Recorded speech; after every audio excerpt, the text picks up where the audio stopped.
Okay, everybody, welcome to another week of CGC action here on Twitch or on YouTube if you're watching the replay. But it's the go home show for Clash Classic, as you can see by our events and TV. So we got Clash Classic coming up next.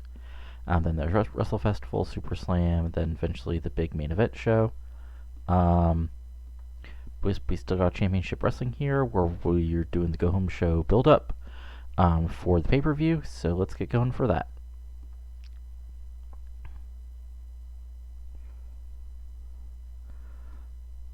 Alright, so as you can see from last week, we got a 75, which is actually a solid show.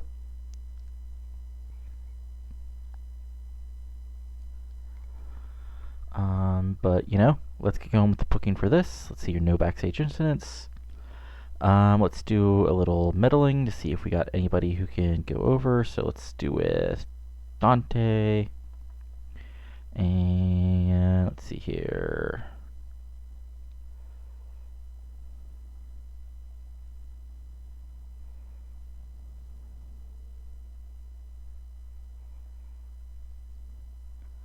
See if there's anybody who we... Okay.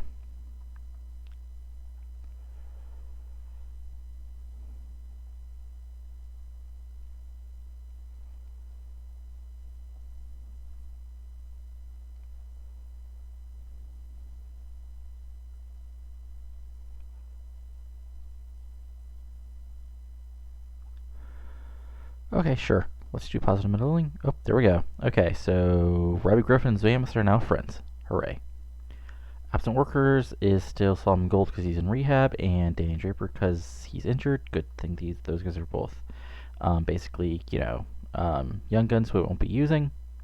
But yeah, let's start out with the booking with basically what'll be our main event. Now, we've already done what would be, because remember, what we have pre-booked for the pay-per-view is Aaron Knight versus Jared Johnson, Amber Allen versus Nadia Snow, Cameron Vesey versus Eric Strong, Dante Dunn versus Lee Riviera, Laura Flame versus Lauren Easter, Rakita Colt versus Christian Price, and Thunder and Lightning versus the Dynamite Express for the, so those are like our official matches.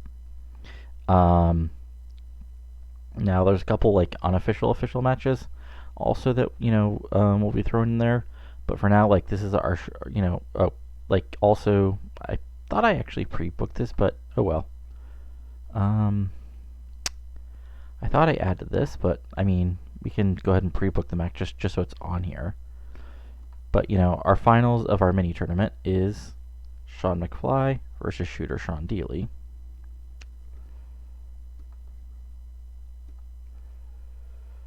So let's just pre-book that. There we go. Just to make sure it's on here. So that means our main event is going to be pretty straightforward here. It's going to be a main event that we already had, which is going to be, where is it? Let's see here. Yeah. So we already had this 2 weeks ago, so which means I don't want to like completely redo it. So what we'll do is do the obvious thing that we should do here, which is we're going to add the other two people who are like involved in main event stuff and make it a huge 8-man tag, and that'll allow like pretty much any finish we want because it's a wacky 8-man tag. So that means our big, so to get, whoops, so on the face side we got Aaron Knight, we've got Eric Strong, we've got Rakita Colt, and we got Sean McFly. And on the heel side, we've got the world champion, Christian Price. We've got Cameron Vesey. Oops, not Cam Jones, Cameron Vesey. We've got Shooter Sean Dealey. And last but not least, we've got Jared Johnson. So we'll go ahead and add that match. And this is going to go an easy 20 minutes.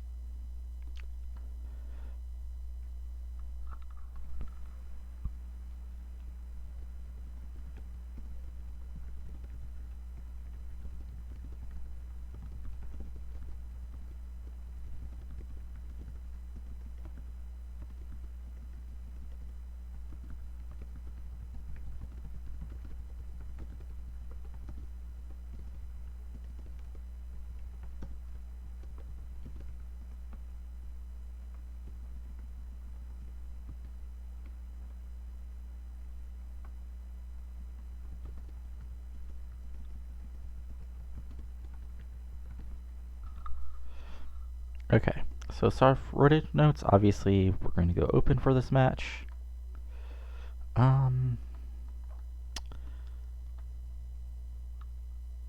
Yeah, we'll do.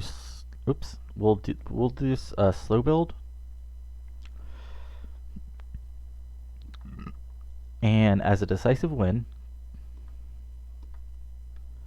we're going to do the finish that you should do. You know, pretty much at the end before every big pay-per-view show. So that's going to be Ricky going over Christian. So, you know, the answers can say, you know, if this happens at Clash Classic, we'll have a new world champion. So this is going to be a, where is it? Decisive win. Oh, whoops, already made that finish. Pinfall finish. Book segment, there you go. There's our main event. So this immediately means, like, you know, we don't have that many people left over, but we do have one match that we wanted to set up net last week, which is going to be another tag match. That's going to be Nadia Snow and Jessica Conroy taking on Brooke Tyler and not Brooke Tyler, that's wrong. Amber Allen, our current world women's champion, and as the other woman in the match, not woman in the match, but yeah, as the other woman in the match, we're going to have, let's see here, who's actually over? Not that many people, it turns out. Okay, yes, Sally Ann can go over. So again, this will not go quite as long, because this will only go 11 minutes. And in this, we're going to have Amber Allen getting a little bit of revenge, but it won't be pinning Nadia Snow. It'll be Amber pinning Jessica. It'll be an open match. And it'll be a decisive win. And that match is probably not going to be our actual semi-main. So we go back to our show history. Have we had the... Okay. So if we go to our like matches that we've had, so Dante Dunn, Rivera had a little problem after last week. So what we can do is basically add that to the other feud that's been happening and make that a fun little 6-man.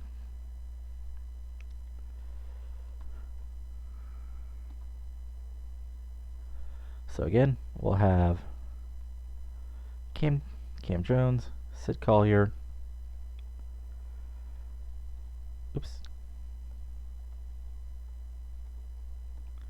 and Lee Rivera take on Dante Dunn, Jason Thunder, Lightning Lomas. Again, this can go 10 minutes. And for the road agent notes, we'll have Jason Thunder get the pin on Cam Jones. Again, open match. Decisive win for the challengers. And that sets up things for the pay-per-view. So we'll go ahead and book that match. That means, like, for our actual pay-per-view, which if we look at like what's supposed to be actually booked for the pay-per-view, basically we've built everything except Easter and Flame and Bew and Wolf. And then if we look at the people who are actually, actually over, that pretty much, says that's true. But we still want to get some people on the show, so the other match that obviously we didn't actually pre-book, but is the Gen Z versus the Kane Brothers match. Which, why didn't I pre-book back? That's interesting. Did I just... Oh, I guess I just never got around to pre-booking it. Oh well. Yeah. Actually, that's interesting. Well, yeah. What we'll do is we'll add a tag match. It'll be Diablo.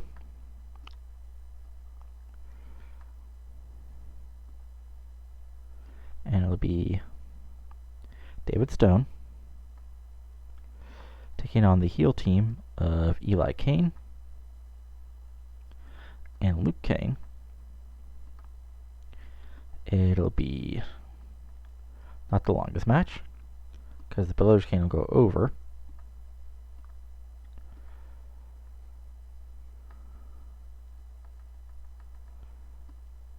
And that'll be basically that.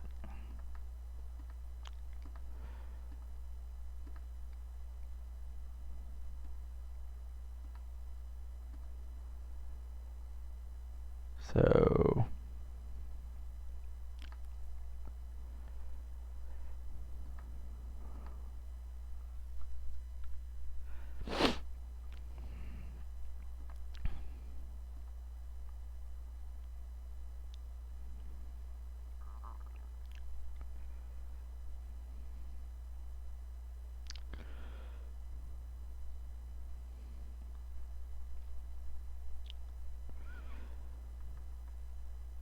and just have a match on the show. Well, yeah, just have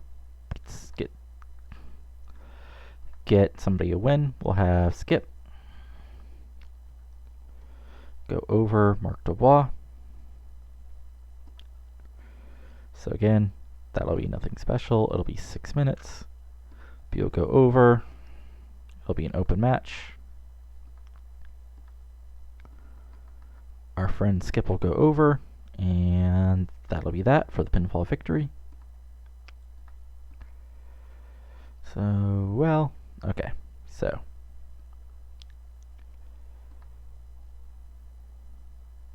Oops.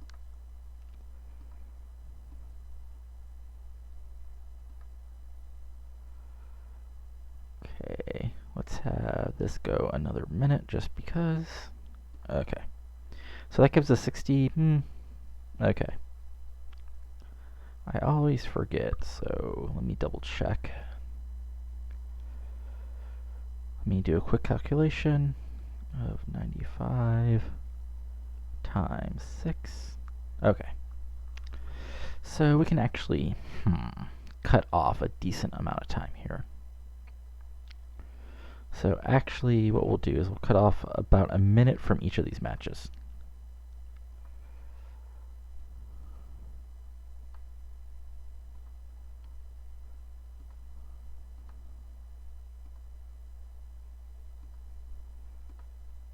Okay, there we go. Okay, so that puts us at 64 minutes, which is a lot over the 65% mark. But let's do some booking for the actual show. So, let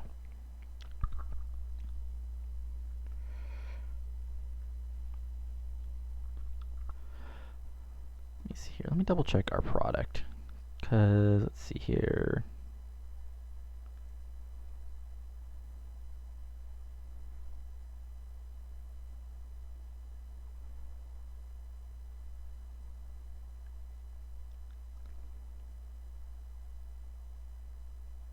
Could have swore. No worries. So yeah, we'll just start out with basically a wacky WWE style opening, because why not?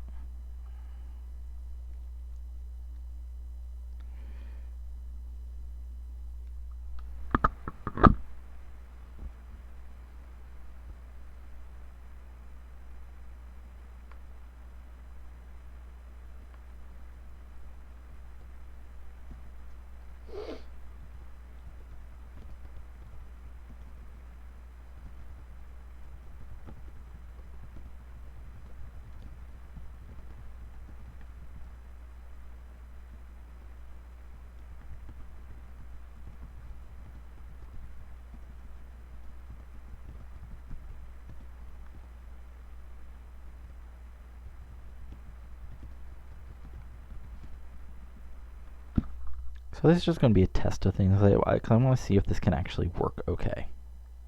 So we got Aaron Knight, Cam Vesey, Christian Price,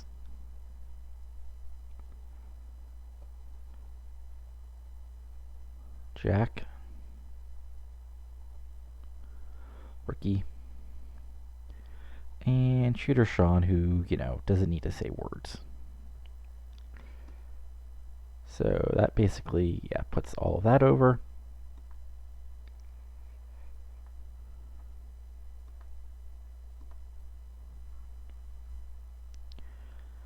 Then after the match,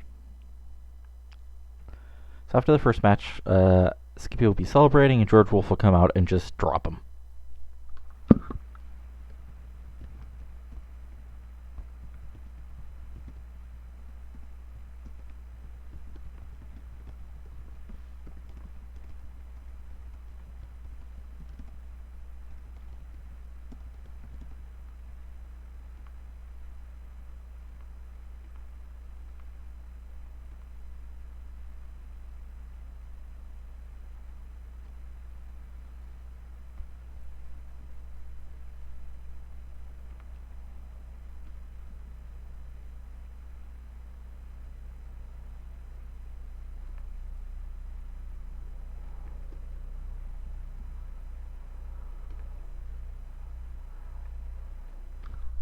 Okay, so we'll come back to the Brothers Kane thing, but I want to do something real quick. So basically what will happen is we'll have the women's tag match where Amber Allen gets pinned on Conroy, but basically that's Conroy sacrificing himself for the good of the Queen's Court, as immediately Nani Snow will drop her with the belt again and then walk away with it once again.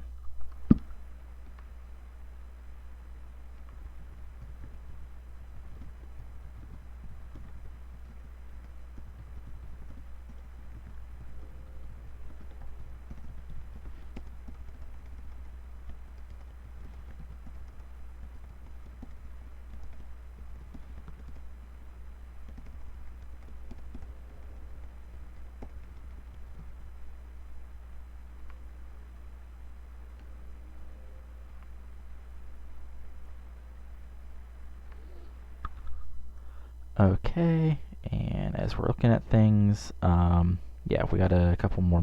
Okay, people being slightly overused. We still need to add a storytelling match.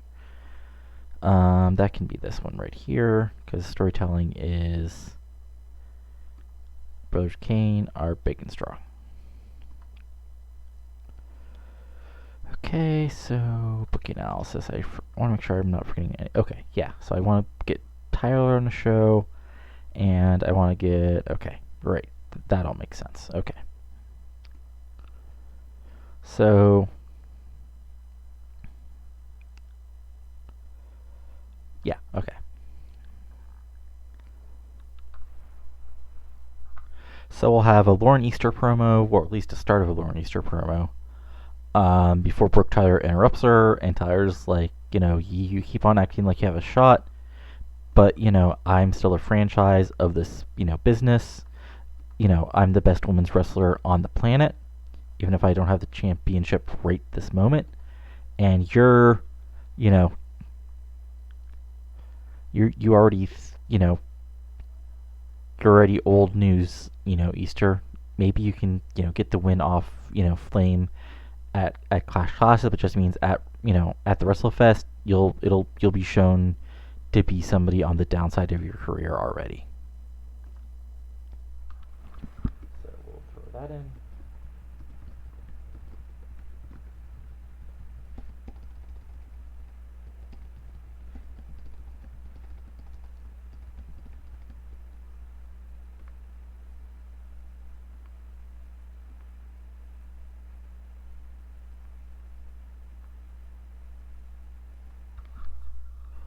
Okay, so we have our long opener. We've got, I want to double check the product because I want to, okay, dangerous matches are booked, dangerous matches will be penalized, angle rules, all workers, fanning setting will be hard using, mutual storytelling, attendance level is strongly affected. Okay, so maybe I can do a longer thing.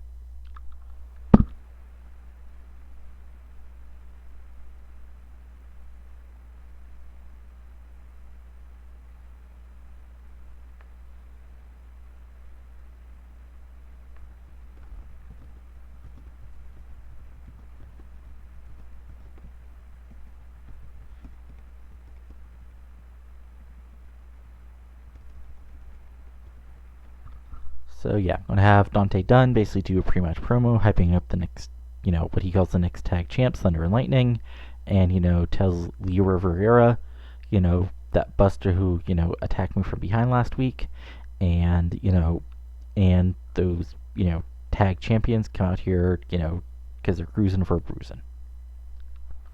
So Dante Dunn, Jason Thunder. Oh sure.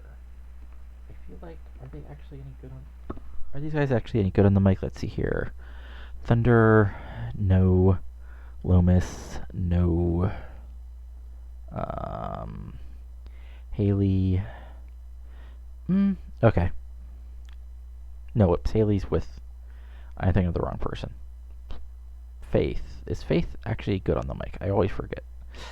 She's really not. Nope. Okay. So Faith will just sort of be there.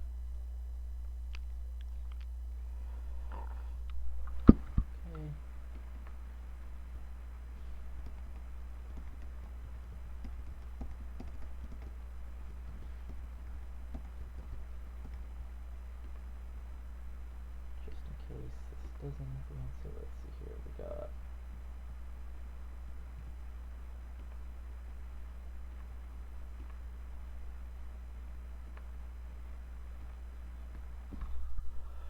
Okay, so we've got about time for 2 more promos. Maybe 3 if I adjust some other stuff. So on the show, we're basically okay as far as like people who need to be on the show. So yeah, let's do something real quick. Well, not real quick because okay, yeah. So actually, let me. Yeah, I'm probably gonna have to drop that by a couple of minutes because I want to do an ending to the main event.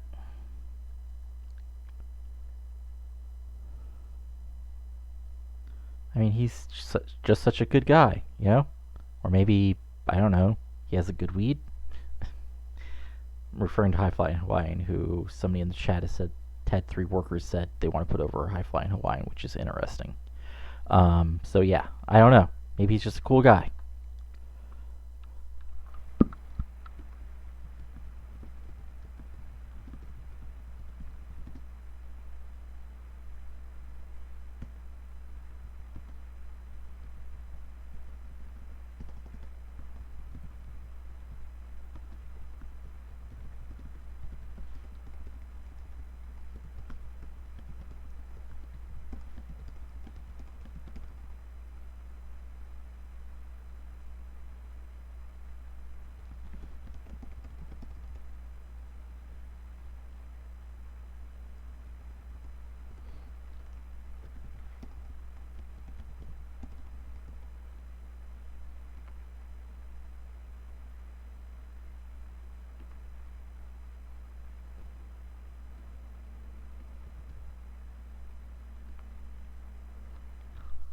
Okay, yeah, that's probably true.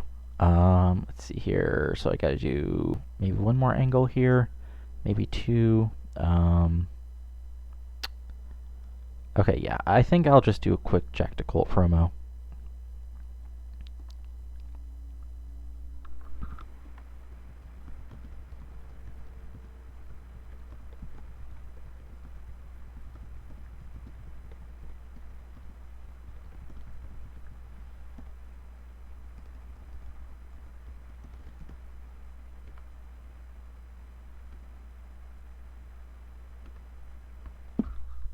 Okay, yeah, so basically we have the Colt. Yeah, okay. And that's pretty much the show. Let me throw on a random match basically as a pre-show match, just to keep some people with. I mean, I'm doing this mainly on the B show already, but just in case, let me exclude people who are already booked. So let's go with Sunny Wildside and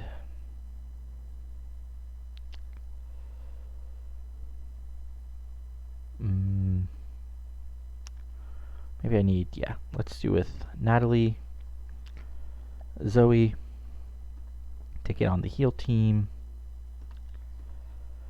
of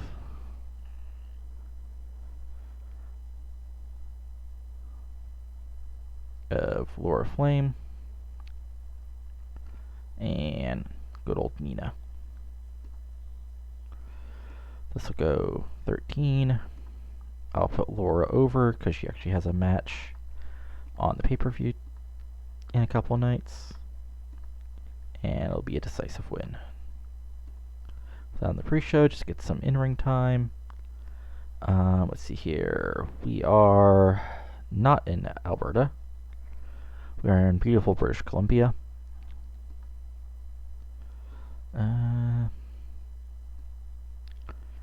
Let's go with, let's see, it says we're going to have 8,000 people, so let's go with the, sure. Or let's just say a generic venue in Vancouver.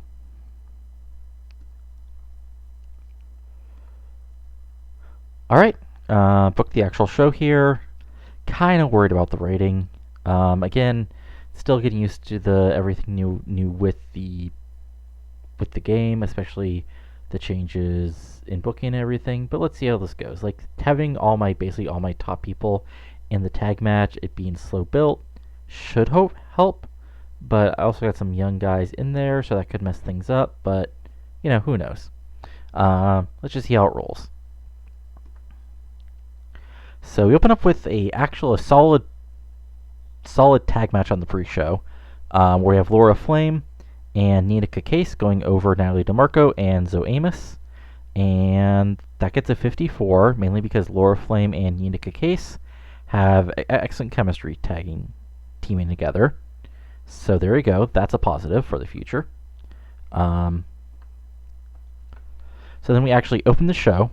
Okay, there we go. So this starts things off where basically this is your typical, wrestling opening.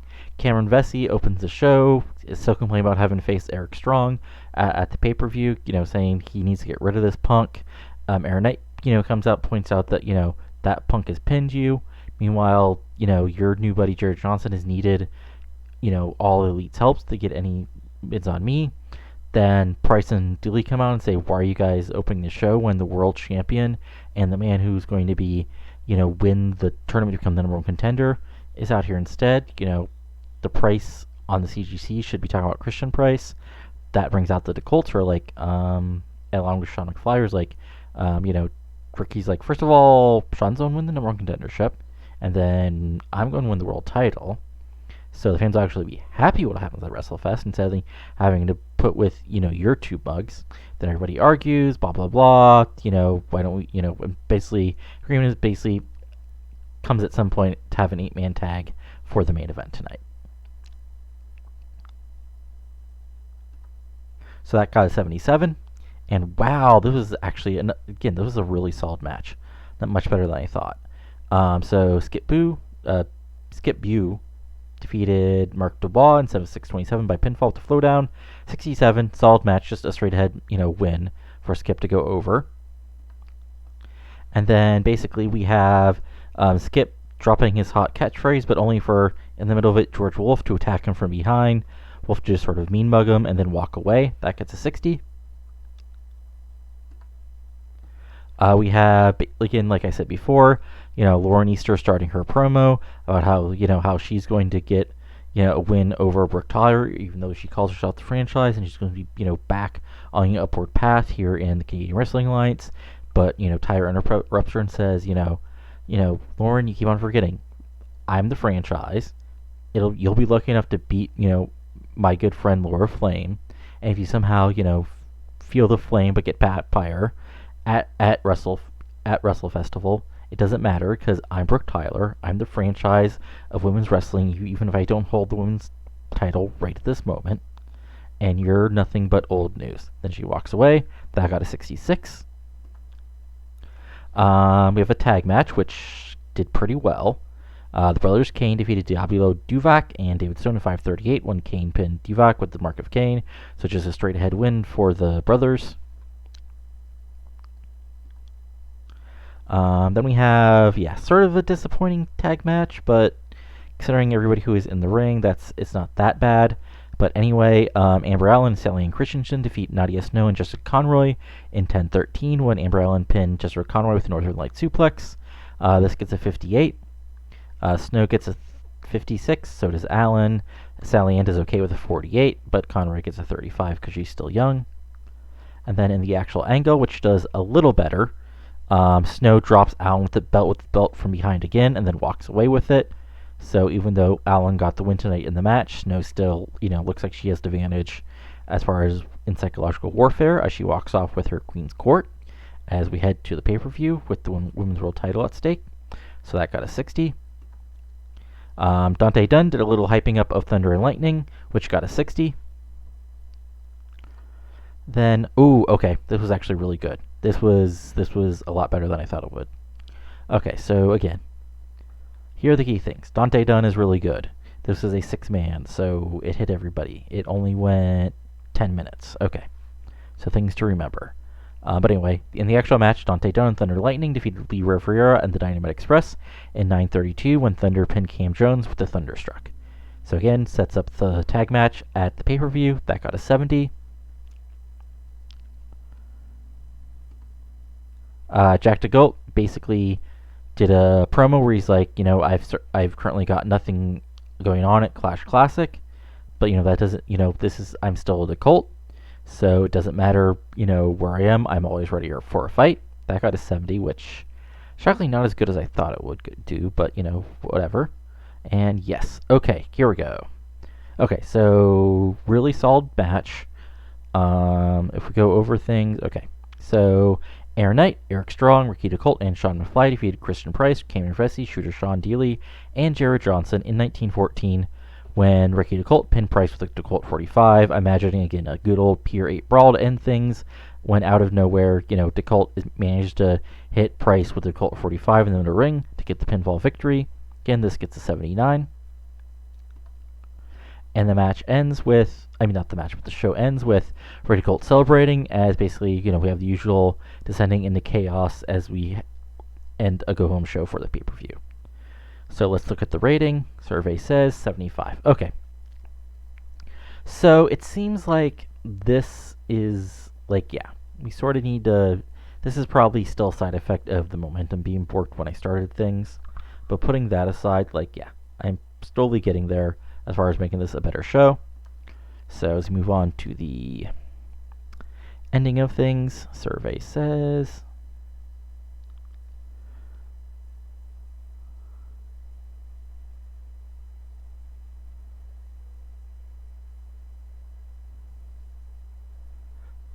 alright, so let's look at our mail call. So Mark Raisin fully fit. We got a 0.26, so at least we're going up in the rating slowly. Let's look at our roster. Let's just pull people up. Okay. So we're getting more and more people warm. We've got, very warm. Night is hot. Okay. Yeah, so that's not too bad. Storyline-wise, if we're looking at things, everything is going well as far as that goes.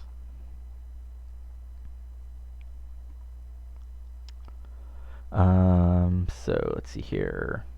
Oops, that's the roster, not my main thing here. Okay, so we've got, so next event is a Clash Classic, which is in 2 days. Hurrah. So yeah, we'll run that through. We'll actually, we'll go ahead and book that, and then we'll see how that goes, hopefully pretty well, and then we'll go from there. Let's see here.